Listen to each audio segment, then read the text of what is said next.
In this video, I will be illustrating how to find numbers or terms that are found in between two non-consecutive terms in an arithmetic sequence.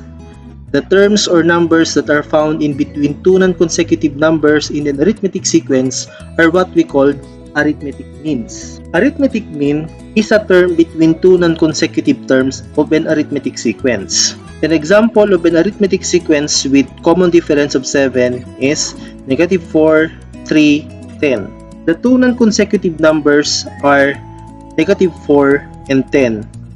And the number between them, which is 3, that is what we call arithmetic mean. So the arithmetic mean between -4 and 10 is 3. We can have one or more arithmetic means between two given numbers to form an arithmetic sequence. The arithmetic means between -4 and 31 are 3, 10, 17, and 24. Another example in this sequence is the arithmetic means between 10 and 31 are 17 and 24. There are two terms in between 10 and 31 in this particular sequence. How to insert arithmetic means in an arithmetic sequence? There are basically three steps in finding the terms that are found in between two non-consecutive numbers in an arithmetic sequence. The first one is write the given numbers in a table. Second step, we need to use the general end term of arithmetic sequence.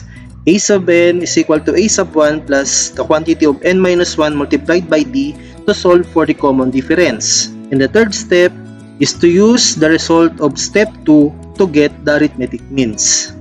I will give examples in finding the terms that are found between two non-consecutive terms in an arithmetic sequence. Let's have problem number 1. Insert a term between -26 and 54. Step 1 is write the given terms in a table. In the table, we need to leave one space dahil yun ang nakalagay sa given. We need to insert a term, meaning one term between -26 and 54. And after that, you need to write the order of the terms. For -26, that is the first term or a sub 1. For the unknown, that is a sub 2. And for 54, that is a sub 3. Now, let's solve for a sub 2, which is the unknown. And with this problem, we can use averaging. The average of two numbers will be the number in between the two given numbers. In other words, a sub 2 is equal to the sum of a sub 1 and a sub 3 divided by 2. So, given ang a sub 1 which is -26 and a sub 3 is 54, and dividing the sum by 2, the answer will be 14. That is how we insert a term between two non-consecutive terms in an arithmetic sequence. Problem number 2. Insert three arithmetic means between 3 and 35. So, step 1 is to set up a table, and there should be 3 spaces in between 3 and 35 kasi yun ang rene-require ng problem. After that is to write the order of the terms. Sub 3, that is a sub 1. The unknowns are a sub 2, a sub 3, a sub 4, and the other given is a sub 5 which is 35. Bakit kaya kailangan natin gawin to? That is because we need to find the common difference and we can use the two given terms and their respective orders. Hindi na kasi pwedeng gamitin ang averaging in this case kasi tatlong terms ang nire-require ng problem. In finding the common difference, we can use the general end term of arithmetic sequence. A sub n is equal to a sub 1 plus the quantity of n minus 1 multiplied by d, in which, based from the given, we can use a sub 1 is equal to 3. We can also use a sub 5 which is equal to 35, in which n is equal to 5. And these three details are very important in finding for the unknown common difference d. Now, let's substitute the given details in our general term for arithmetic sequence. Using the given details, we can now have a sub 5 is equal to a sub 1 plus the quantity of 5 minus 1 multiplied by d. Simplifying further, we can have 35 is equal to 3 plus 4d.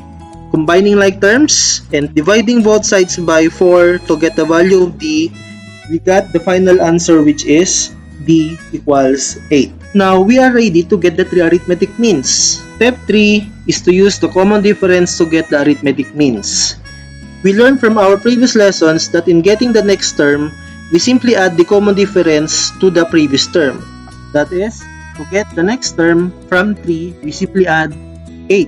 So 3 plus 8 is equal to 11. The third term, 11 plus 8, that is 19. The fourth term is 19 plus 8, that is equal to 27. So that's it. Andyan na ngayon yung 3 terms in between 3 and 35. But we need to check kung tama ba yung common difference natin. And by adding 27 plus 8, we get 35, so tama ang common difference natin. The 3 arithmetic means between 3 and 35 are 11, 19, and 27. Let's proceed to problem number 3. Find 6 arithmetic means between 5 and negative 44. First step is to set up the table in which there should be 6 spaces between 5 and negative 44. After that, write the order of each term: a sub 1, a sub 2, a sub 3, a sub 4, a sub 5, a sub 6, a sub 7, and a sub 8. Next step is to find the common difference. And in finding the common difference, we can use the general end term of arithmetic sequence with the use of the given terms from the problem: a sub 1 which is equal to 5, a sub 8 which is equal to negative 44, and n which is equal to 8. Now we will solve for D given these 3 details. Substituting the given details to the general end term of arithmetic sequence, we can have the final answer of the common difference, which is negative 7. Now, given the common difference, we are now ready to get the 6 arithmetic means between 5 and negative 44. Step 3 is to use negative 7 to get the arithmetic means. In getting the next terms, we simply add the common difference to the previous term. In this case, we have 5 plus negative 7, that is equal to negative 2. Negative 2 plus negative 7 is negative 9. Negative 9 plus negative 7 is negative 16. Negative 16 plus negative 7 is negative 23. Negative 23 plus negative 7 is negative 30. And negative 30 plus negative 7 is negative 37. We now have 6 terms in between 5 and negative 44. But we need to check first if our common difference is correct or not. And since negative 37 plus negative 7 is equal to negative 44, our common difference is correct. In conclusion, the 6 arithmetic means between 5 and negative 44 are negative 2, negative 9, negative 16, negative 23, negative 30, and negative 37. O kayo naman, subukan ninyo to. Insert 5 arithmetic means between 2 and negative 28. Kayang-kaya nyo yan.